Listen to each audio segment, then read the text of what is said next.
സ്വന്തം ഉമ്മ ഒരാളുടെ ജീവിതം തകർക്കുമോ? അങ്ങനെ ഉണ്ടാവുമോ? ഈ വോയിസ് കേൾക്കുന്ന സ്ത്രീ ആവട്ടെ പുരുഷനാവട്ടെ, നിങ്ങൾ ചിന്തിക്കുന്നുണ്ടോ നിങ്ങളുടെ സ്വന്തം മാതാവ് നിങ്ങളുടെ ജീവിതം തകർക്കുമെന്ന് നിങ്ങൾ കരുതുന്നുണ്ടോ? എന്നെ സംബന്ധിച്ചിടത്തോളം ഞാൻ ചിന്തിക്കൽ, എനിക്ക് വേണ്ട എല്ലാവിധ സംവിധാനങ്ങളും സൗകര്യങ്ങളും സുഖവും സന്തോഷമൊക്കെ എൻ്റെ ഉമ്മ എനിക്ക് ചെയ്തു തരികയാണ് ചെയ്യുക, അല്ലേ? നിങ്ങളും അങ്ങനെ തന്നെയല്ലേ നിങ്ങൾ വിശ്വസിക്കുന്നത്? നിങ്ങളുടെ ഉമ്മ അല്ലെങ്കിൽ നിങ്ങളുടെ മാതാപിതാക്കൾ നിങ്ങളുടെ വിജയത്തിന് വേണ്ടി, നിങ്ങൾക്ക് നല്ലൊരു ജീവിതം കിട്ടാൻ വേണ്ടി അവരെപ്പോഴും പ്രാർത്ഥിക്കുന്നവരായിരിക്കും, അല്ലേ? എന്നാൽ നിങ്ങൾക്കൊരു കഥ കേൾക്കണം. ഞാൻ അത്ഭുതത്തോടു കൂടി കേട്ടിരുന്നൊരു സംഭവം. സ്വന്തം മാതാവ്, ഒരു ഉമ്മ, എങ്ങനെയാണ് ഇങ്ങനെ ഒരു ഉമ്മാക്ക് ചെയ്യാൻ കഴിയുന്നതെന്ന് സ്വപ്നത്തിൽ പോലും നമ്മൾ കരുതാത്തൊരു സംഭവമാണ്. ഒരു ഉമ്മ ഇത്രമാത്രം അധംപതിച്ചു പോയോ? ഇത്രമാത്രം വൃത്തികെട്ട ഒരു ക്യാരക്ടർ എങ്ങനെയാണ് ഒരു ഉമ്മാക്ക് വന്നുപെട്ടത്? സുബ്ഹാനല്ലാ. ഈ അടുത്ത കാലത്തായിട്ട് ഒരു കേസ് വന്നതാണ്. ഒരു മകൾ പൊട്ടിക്കരഞ്ഞുകൊണ്ട് പറയാ, ഉസ്താദെ, എൻ്റെ ജീവിതത്തിൽ അമ്മായിമ്മയോ അല്ലെങ്കിൽ ഭർത്താവോ അതല്ലെങ്കിൽ കൂട്ടുകുടുംബങ്ങളോ അമ്മായിയോ എളാമയോ ഒന്നുമല്ല, എൻ്റെ ജീവിതത്തിൽ എൻ്റെ ഏറ്റവും വലിയ ശത്രു എൻ്റെ ഉമ്മയാണ് ഉസ്താദേ എന്ന്. ഞാൻ ചോദിച്ചു, എന്താ മോളെ ഈ പറയണത്? സ്വന്തം ഉമ്മയോ? അതേ ഉസ്താദെ, സ്വന്തം ഉമ്മയാണ് എൻ്റെ ഏറ്റവും വലിയ ശത്രു. ഞാൻ ചോദിച്ചു, എന്തു പറ്റി? ഈ മോള് പൊട്ടിക്കരഞ്ഞുകൊണ്ട് പറയാ, ഉസ്താദെ, എൻ്റെ ഭർത്താവിൻ്റെ കൂടെയുള്ള എൻ്റെ ജീവിതം തകർത്ത് തരിപ്പടമാക്കിയത് എൻ്റെ സ്വന്തം മാതാവാണ്. ആലോചിക്കാൻ പോലും കഴിയാത്ത സംഭവമാണ്. സത്യം പറഞ്ഞാൽ ഞാൻ ഈ മകൾ കളവ് പറയുകയാണെന്ന് പോലും ചിന്തിച്ചു പോയി. കേട്ടിരുന്നപ്പോൾ കളവ് പറയുകയാണെന്ന് പോലും ഞാൻ കരുതിപ്പോയി. പടച്ചോനെ, ഇതെന്താണ് സ്വന്തം മാതാവിനെ കുറിച്ച് ഇങ്ങനെ പറയുന്നത്? അങ്ങനെ ഈ മോള് പറയാം, ഉസ്താദേ, എൻ്റെ ഉമ്മ ഉപ്പായുടെ കൂടെ സുഖമായി ജീവിക്കുന്നതിനിടയിൽ എൻ്റെ ഉമ്മാക്ക് ഉപ്പാനെ നഷ്ടപ്പെട്ടു പോയി. ഉപ്പയില്ലാത്ത ജീവിതം എൻ്റെ ഉമ്മ ഒരുപാട് അനുഭവിച്ചു. എന്നെ വളർത്തി വലുതാക്കിയതൊക്കെ എൻ്റെ ഉമ്മയാണ്. എൻ്റെ ഉമ്മ എനിക്ക് നല്ലൊരു ജീവിതം കിട്ടണമെന്ന് ആഗ്രഹിച്ചതും എൻ്റെ ഉമ്മയാണ്. ഞാൻ സ്കൂൾ പഠനങ്ങളൊക്കെ കഴിഞ്ഞതിന് ശേഷം, പടച്ച റബ്ബേ, എൻ്റെ മകൾക്ക് നല്ലൊരു ആലോചന വരണമെന്നും അവൾക്ക് നല്ലൊരു ജീവിതം കിട്ടണമെന്നും ആഗ്രഹിച്ചത് എൻ്റെ ഉമ്മയാണ്. പക്ഷേ ആ ഉമ്മയിൽ നിന്നും ഇത്ര വലിയ പീഡനങ്ങൾ അനുഭവിക്കേണ്ടി വരുമെന്ന് ഒരിക്കലും സ്വപ്നത്തിൽ പോലും ഞാൻ കരുതിയിട്ടില്ല ഉസ്താദെ. എൻ്റെ കല്യാണം കഴിഞ്ഞു. എൻ്റെ ഭർത്താവും ഞാനും വലിയ സ്നേഹത്തിലാണ്. എനിക്കൊരു മകനുണ്ട്, എനിക്കൊരു കുട്ടിയുണ്ട്. ആ കുട്ടിയും ഞാനും എൻ്റെ ഭർത്താവും നല്ല സുഖസുന്ദരമായിട്ടാണ് ജീവിതം. ഒരു ഭാര്യയും ഭർത്താവും ജീവിക്കുന്നതിനിടയിൽ ആ ജീവിതം കണ്ടിട്ട് സഹിക്കാൻ കഴിയാത്തത് സാധാരണ അമ്മായിമ്മമാർക്കാണ്. അങ്ങനെയുള്ള കേസുകൾ ഒരുപാട് കേട്ടിട്ടുണ്ട്. അമ്മായിമാക്ക് പോരാണ്, അമ്മായിമാക്ക് സഹിക്കുന്നില്ല എന്നുള്ള കഥകളൊക്കെ നമ്മൾ കേൾക്കാറുണ്ടല്ലേ. പക്ഷേ ഈ മോള് പറയും, ഉസ്താദേ, എൻ്റെ ഭർത്താവുമായിട്ട് എൻ്റെ കുട്ടിയുമായിട്ട് ഞാൻ ജീവിക്കുന്നത്, സന്തോഷമായിട്ട് ജീവിക്കുന്നത്, സമാധാനമായി ജീവിക്കുന്നത്, ഞങ്ങൾ പുറത്തു പോകുന്നത്, ഇതൊന്നും ആർക്ക് പറ്റൂല? എൻ്റെ സ്വന്തം ഉമ്മാക്ക് പറ്റൂല ഉസ്താദേ. ആരോടെങ്കിലും ഇത് പറയാൻ പറ്റും ഉസ്താദേ? ജീവിതത്തിൽ ഏറ്റവും പ്രധാനപ്പെട്ട ഒരു സംഭവമാണ് ഉമ്മ. ജീവിതത്തിൽ ഏറ്റവും ഇമ്പോർട്ടൻ്റ് ആയിട്ട് വില കൽപ്പിക്കേണ്ട ഒരു വ്യക്തിയാണ് ഉമ്മ. അതുപോലെ തന്നെ ജീവിതത്തിൽ എല്ലാം നൽകേണ്ട ഒരു വ്യക്തിയാണ് എൻ്റെ ഭർത്താവ്. എന്നാൽ എൻ്റെ ഉമ്മ എൻ്റെ മുഖത്ത് നോക്കി പറയുന്നു, അസൂയ കൊണ്ട് നിന്നെ ഞാൻ അവൻ്റെ കൂടെ ജീവിക്കാൻ വിടൂലടി, ഞാൻ ജീവിച്ചതുപോലെ നീയും ജീവിച്ചാൽ മതി എന്ന് പറഞ്ഞു. സത്യം പറയട്ടെ, ഞാനാകെ തരിച്ചുപോയി. നിങ്ങൾ കേട്ടുകൊണ്ടിരിക്കുന്ന നിങ്ങൾ എപ്പോഴെങ്കിലും ചിന്തിച്ചിട്ടുണ്ടോ ഒരു മാതാവിന് അങ്ങനെ പറയാൻ കഴിയുമെന്ന്? ഞാൻ ചോദിച്ചു, മോളെ, നിൻ്റെ അടുത്ത് എന്തെങ്കിലും വലിയ പോരായ്മകൾ വന്നുപോയോ? നീ ഭർത്താവിനെ കിട്ടിയപ്പോൾ, നിനക്കൊരു കുഞ്ഞിനെ കിട്ടിയപ്പോൾ നിങ്ങൾ 3 പേരും കൂടി ആ ഉമ്മയെ ഒറ്റപ്പെടുത്തിയോ? ഇതൊക്കെ ഞാൻ ചോദിച്ചു. ആ മകൾ പറഞ്ഞു, ഉസ്താദേ, അങ്ങനെ ഞാൻ ഒറ്റപ്പെടുത്തിയതിൻ്റെ പേരിലാണ് എൻ്റെ ഉമ്മ ഇങ്ങനെ ചെയ്യുന്നത് എങ്കിൽ എനിക്കൊരു കുഴപ്പവുമില്ല. പക്ഷേ എൻ്റെ ഭർത്താവ് ഞാൻ നോക്കുന്നതിനേക്കാൾ കൂടുതൽ സന്തോഷത്തിലാണ് ആ ഉമ്മയെ നോക്കിയത്. ഞാൻ എൻ്റെ ഉമ്മക്ക് 10 രൂപ കൊടുക്കുമെങ്കിൽ എൻ്റെ ഭർത്താവ് എൻ്റെ ഉമ്മക്ക് 20 രൂപ കൊടുക്കാൻ താല്പര്യപ്പെടുകയാണ്. അത്രയും പൊന്നുപോലെയാണ് ഞാനും എൻ്റെ ഭർത്താവും എൻ്റെ ഉമ്മയെ നോക്കിയത്. പക്ഷേ എന്താണെന്നറിയില്ല ഉസ്താദേ, എൻ്റെ ഉമ്മക്ക് ഞാനും എൻ്റെ ഭർത്താവും ഒരുമിച്ച് കിടക്കുന്നത് ഇഷ്ടമല്ല. ഞാനും എൻ്റെ ഭർത്താവും ഒരു ബൈക്കിൽ പോകുന്നത് എൻ്റെ ഉമ്മക്ക് ഇഷ്ടമല്ല. ഞാനും എൻ്റെ ഭർത്താവും തോളോട് തോള് ചാരി ഒരുമിയിരിക്കുന്നത് പോലും എൻ്റെ ഉമ്മക്ക് ഇഷ്ടമല്ല. എന്താണ് എൻ്റെ ഉമ്മയുടെ മനസ്സിങ്ങനെ ആയിപ്പോയെന്നറിയില്ല. ഒരുപാട് സ്വലാത്ത് ചൊല്ലി, ഒരുപാട് ദിക്ർ ചൊല്ലി, ഞാൻ ഒരുപാട് ആളുകളെ മുന്നിൽ പോയി. പക്ഷേ എൻ്റെ ഉമ്മക്കൊരു മാറ്റവുമില്ല. അവസാനം എൻ്റെ ഉമ്മ എന്നോട് പച്ചക്ക് പറഞ്ഞു, നിന്നെ ഞാൻ ജീവിക്കാൻ വിടൂലടി, എൻ്റെ ജീവിതം ഞാൻ തകർക്കും, അന്നെ ഞാൻ ഇല്ലായ്മ ചെയ്യും, നീ നിൻ്റെ ഭർത്താവിൻ്റെ കൂടെ ഇനി അധികകാലം ജീവിക്കൂല. എന്താണ് ഉമ്മാക്ക്? അസൂയ. അസൂയ എന്ന് പറയുന്ന വല്ലാത്ത കിബറ്. അത് കണ്ടിട്ട് വല്ലാത്ത സഹിക്കാൻ പറ്റാത്ത കിബറ്. ഇതിങ്ങനെ കണ്ടിട്ട് ആ മകൻ്റെ കൂടെ ഈ പെണ്ണും ആ മകനും കൂടെ കറങ്ങി നടക്കുന്നതും സ്നേഹിക്കുന്നതും ഉമ്മാക്ക് പറ്റുന്നില്ല.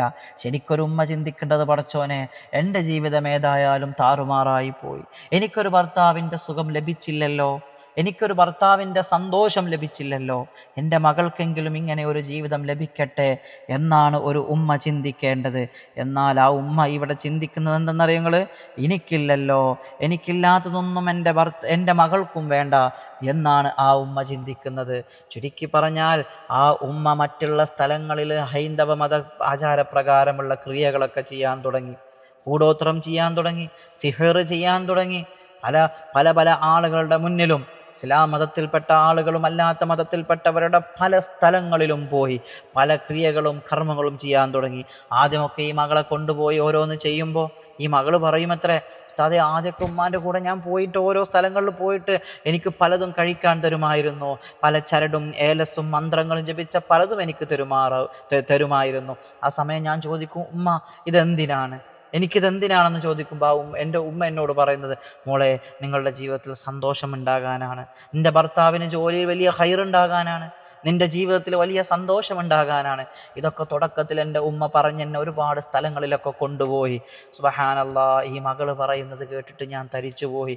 ഈ ഉമ്മ ഇങ്ങനെ കൊണ്ട് നടന്ന് സിഹർ ചെയ്ത് തകർത്ത് ഇന്ന് ആ മകൾ എൻ്റെ മുന്നിൽ വന്നിരിക്കുമ്പോൾ ഈ മകളും ആ ഭർത്താവും തമ്മിൽ ത്വലാക്ക് ചൊല്ലിയിട്ട് തൻ്റെ ഭർത്താവിനെ നഷ്ടപ്പെട്ട ഒരു ഭാര്യ എൻ്റെ മുന്നിലിരുന്ന് പൊട്ടിക്കരഞ്ഞ് ആ മുന്നിലിരുന്ന് കൊണ്ട് പൊട്ടിക്കരഞ്ഞിട്ടാണ് തൻ്റെ മകനെ പോലും നഷ്ടപ്പെട്ട്, തൻ്റെ ഭർത്താവിനെ പോലും നഷ്ടപ്പെട്ടിട്ട് എൻ്റെ മുന്നിൽ പൊട്ടിക്കരഞ്ഞുകൊണ്ടാണ് ആ മകൾ ഇരിക്കുന്നത്. ഞാൻ ചോദിച്ചു, മോളെ, എന്നിട്ട് ഭർത്താവുമായി പിരിഞ്ഞു ഉസ്താദേ, എന്താ പറ്റിയതെന്നറിയില്ല ഉസ്താദേ, നല്ല സുഖമായി ജീവിച്ച ഞങ്ങൾക്കിടയിൽ സന്തോഷങ്ങൾ മാത്രമുണ്ടായിരുന്ന ഞങ്ങളുടെ ജീവിതം, ഞങ്ങളെ കുഞ്ഞു പരാതികളും കുഞ്ഞു പിണക്കങ്ങളുമായി ഞങ്ങൾ ജീവിച്ചതിനിടയിൽ ഞങ്ങൾക്കൊരു പ്രശ്നങ്ങളൊന്നുമില്ലായിരുന്നു. പക്ഷേ എന്തോ ഒരു ചെറിയ പ്രശ്നത്തിൻ്റെ പേരിൽ ഞങ്ങൾ തുടങ്ങിയ ആ വഴക്കുകൾ ആഴ്ചകളോളം നിലനിന്നു. ആഴ്ചകളിൽ നിന്നും മാസങ്ങളിലേക്ക് പോയി, മാസങ്ങളിൽ നിന്നും വർഷങ്ങളിലേക്ക് പോയി. ഞാനും എൻ്റെ ഭർത്താവും വലിയ പ്രശ്നങ്ങളായി. എൻ്റെ ഭർത്താവിന് എന്നെ കണ്ടൂടാ, എനിക്കെൻ്റെ ഭർത്താവിനെ കണ്ടൂടാ. ഞാൻ സ്നേഹത്തോടുകൂടി പുഞ്ചിരിച്ചുകൊണ്ട് എൻ്റെ ഭർത്താവിനെ സ്വീകരിച്ച ആ ഭർത്താവിനെ പിന്നെ എനിക്ക് സ്വീകരിക്കാൻ കഴിയുന്നില്ല. ഇതൊക്കെ നടക്കുമ്പോൾ എൻ്റെ ഉമ്മ എന്നോട് പറയും, കണ്ടില്ലേ, എല്ലാ ആണുങ്ങളും കണക്കാ മോളെ, അവനങ്ങ് ഒഴിവാക്കിയേക്ക്, അവനെ ത്വലാക്ക് ചൊല്ലിയേക്ക്. ഇത് പറഞ്ഞ് പ്രേരിപ്പിച്ച് അവനോടും എന്നോടും ഇങ്ങനെ പറഞ്ഞ് അവസാനം എൻ്റെ ജീവിതം അങ്ങ് നശിപ്പിച്ചു കളഞ്ഞു ഉസ്താദേ. എൻ്റെ ഭർത്താവ് എന്നെ ത്വലാക്ക് ചൊല്ലി. ഇന്നെനിക്ക് ഭർത്താവില്ല. പക്ഷേ ഇതിൻ്റെയൊക്കെ എഫക്റ്റ് എന്നിൽ നിന്നും വിട്ട് ഇപ്പോൾ ഞാൻ വളരെ സ്വതന്ത്രമായി ചിന്തിക്കുമ്പോൾ എൻ്റെ ഭർത്താവ് എന്നിൽ നിന്നും നഷ്ടപ്പെട്ടു പോയ ആ ഒരു നിമിഷം അതെനിക്ക് സഹിക്കാൻ കഴിയുന്നില്ല. സ്വന്തം എൻ്റെ മാതാവിൻ്റെ ജീവിതം തകർത്ത് കളഞ്ഞതാണ് ഉസ്താദേ. പൊട്ടിക്കരഞ്ഞുകൊണ്ട് ആ പൊന്നുമോള് പറയുമ്പോൾ ഞാൻ ചോദിച്ചു, ഇപ്പം എന്താണ് അവസ്ഥ? അവൻ വിളിക്കാറുണ്ടോ, മെസ്സേജ് അയക്കാറുണ്ടോ? അവനോട് എന്തെങ്കിലും പറഞ്ഞ് നമുക്കത് തീർക്കാൻ പറ്റുമോ? പക്ഷേ ഒരിക്കലും തീർക്കാൻ പറ്റാത്ത വിധത്തിലാണ് അവർ പിരിഞ്ഞു പോയത്. സ്റ്റേഷനിൽ ഈ പെൺകുട്ടി അവനക്കെതിരൊക്കെ സ്റ്റേഷനിൽ കേസ് കൊടുത്തിട്ടുണ്ട്. ഏത് കാലങ്ങൾ കഴിഞ്ഞാലും വർഷങ്ങൾ കഴിഞ്ഞാലും ആലോചിക്കുമ്പോൾ ഒരു നിലക്കും സ്നേഹമുണ്ടാകാത്ത വിധത്തിൽ ഇവർ അടിച്ചു പിരിഞ്ഞുപോയി. പക്ഷേ ഈ പൊന്നുമോള് പറയാം, ഉസ്താദേ, എൻ്റെ ഉമ്മയെല്ലാം കഴിഞ്ഞിട്ട് എന്നോട് പറഞ്ഞു, കണ്ടില്ലേ, ഞാൻ നിന്നോട് പറഞ്ഞില്ലേ നിന്നെ ഒരു ഭർത്താവിൻ്റെ കൂടെ ജീവിക്കാൻ വിടില്ലെന്ന്. എൻ്റെ ഉമ്മ എന്നോട് വെല്ലുവിളിച്ചത് നടത്തി കാണിച്ചില്ലേ എന്ന് എൻ്റെ മുഖത്ത് നോക്കി പറഞ്ഞു ഉസ്താദേ. സങ്കടം സഹിക്കാൻ വയ്യാതെ ഞാൻ വീട് വിട്ടിറങ്ങി. ഇപ്പോൾ ഞാൻ എൻ്റെ ഉമ്മയുടെ കൂടെയല്ല, ഞാൻ മറ്റൊരു വാടക വീട്ടിലേക്ക് മാറിയിട്ടാണ് താമസിക്കുന്നത്. ആരാരുമില്ല. ഞാൻ ജോലിക്ക് പോയിട്ടാണ് നോക്കുന്നത്, എൻ്റെ കുഞ്ഞിനെയും എൻ്റെ ജീവിതവും ഞാൻ ജോലിക്ക് പോയിട്ടാണ് നോക്കുന്നത്. മരിച്ചാലും ആ ഉമ്മയുടെ മുഖം കാണണമെന്ന് ഞാൻ ആഗ്രഹിക്കുന്നില്ല. അത്രയും വെറുപ്പായി പോയി ഉസ്താദേ. എന്ത് ചെയ്യണമെന്ന് എനിക്കറിയില്ല. ഞാൻ ആരുടെ കൂടെ നിൽക്കുമെന്ന് എനിക്കറിയില്ല. ഈ മകൾ പൊട്ടിക്കരയാൻ തുടങ്ങി. സത്യം പറയട്ടെ മുഅ്മിനീങ്ങളെ, എൻ്റെ ശബ്ദം കേൾക്കുന്ന നിങ്ങളോട് ഞാൻ പറയട്ടെ, ഞാൻ ആ സമയത്തൊന്ന് തരിച്ചുപോയി. ഞാൻ ഈ കുട്ടിക്ക് എന്ത് പറഞ്ഞു കൊടുക്കും? ആരുടെ കൂടെ നിൽക്കാൻ പറഞ്ഞു കൊടുക്കും? ഉമ്മ ഇങ്ങനെ, ഭർത്താവ് അങ്ങനെ. ഈ മകളോട് ഞാൻ എന്ത് പറഞ്ഞു കൊടുക്കണമെന്ന് പോലും അറിയാത്ത ഒരു അവസ്ഥ. അള്ളാഹു ഏതായിരുന്നാൽ ആ കുട്ടിക്ക് നല്ലൊരു ജീവിതം നൽകട്ടെ. ഞാൻ പറഞ്ഞു, മോൾ സങ്കടപ്പെടേണ്ട, സമാധാനത്തിലിരിക്കൂ, ധാരാളം സ്വലാത്ത് ചൊല്ലിക്കോ ഹബീബായ റസൂലുള്ളാഹിൻ്റെ പേരിൽ.